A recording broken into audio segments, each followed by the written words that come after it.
그렇다면 3등 항해사가 유속이 빠른 사고 해역에서 세월호를 몰고 있던 동안 선박 운행과 안전의 최고 책임자인 선장은 어디에서 무엇을 하고 있었던 걸까요? 선장 이모 씨의 행적을 양효걸 기자가 정리했습니다. 쿵하는 소리와 함께 배가 기운 시각은 8시 48분. 그러나 제주 해상관제센터에 신고가 접수된 건 7분이 지난 8시 55분입니다. 배가 많이 넘어가 있는데 움직이겠습니다. 빨리 와주십시오.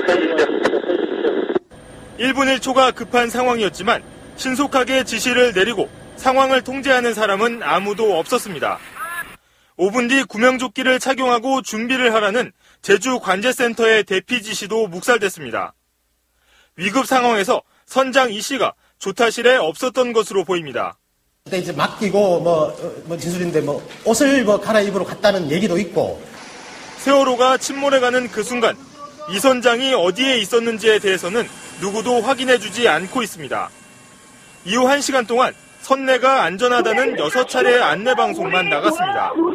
승객의 안전을 책임져야 할 이 선장이 미적거리는 사이 학생 등 승객들은 대피 시간을 놓치고 객실에 그대로 머물렀습니다. 승객을 남겨둔 채 해경함정에 오른 이 선장은 최초 신고 2시간 만인 오전 11시쯤 이미 무태에 오른 것으로 확인됐습니다. 그 당시에 제 생각에 한 9시에 기한실에 탈출했는 건데. 이 선장이 방송 시스템이 고장났다고 허위 보고를 하고 구조 직후엔 일반인으로 주변을 속였다는 각종 의혹도 나오고 있습니다. 납득하기 힘든 이 씨의 정확한 행적과 행동은 검경 합동수사를 통해 가려질 전망입니다. MBC 뉴스 양효걸입니다. 여객선이 침몰하는 순간 승객 안전을 최우선으로 해야 하는 승무원들은 무엇을 하고 있었을까요? 많은 학생들은 사망했거나 실종된 상태인데 선원들은 상대적으로 많이 구조됐습니다. 김지훈 기자가 보도합니다. 세월호에 탑승했던 승무원은 29명, 이 가운데 23명이 구조됐습니다. 선장과 일부 선원들은 배가 기울기 시작한 침몰 초기부터 여객선을 빠져나가기 위해 서둘렀습니다. 상대적으로 많은 수가 구조된 이유입니다.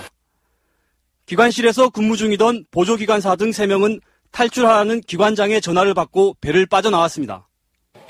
우리 기관 부사장의 지시를 받고 나가갖고 보니까 해경 구조배들 와가지고 거기서 이제 구조됐습니다. 승무원 대부분도 1등 항해사를 통해 전달된 퇴선 명령을 받고 배를 탈출했습니다. 선장과 기관사 등이 탈출하는 동안 기울어가는 여객선에선 자리에 그대로 있으라는 안내방송만 반복됐습니다. 세월호의 운항관리 규정에 따르면 비상상황에서 선장은 총지휘를 맡고 항해사들은 선장을 도와 현장을 지휘해야 합니다. 하지만 이런 규정은 물론 비상상황 시 승객의 안전과 구조가 최우선이라는 기본적인 원칙조차 무시됐습니다. 지킬 상황이 안 되잖아요.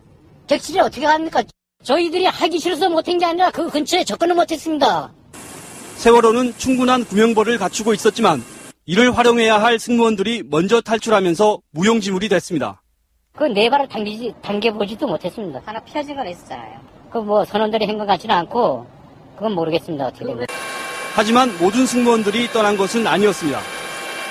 아이들을 구하러 가야 한다며 승객을 안전하게 대피시켜야 한다는 규정에 충실했던 사무장 양모 씨는 실종됐고 마지막까지 승객들의 탈출을 도왔던 여승무원 박모 씨는 숨졌습니다. 승무원 중 사망하거나 실종된 6명은 사무장과 조리원, 여승무원, 아르바이트 학생이었습니다. MBC 뉴스 김지훈입니다.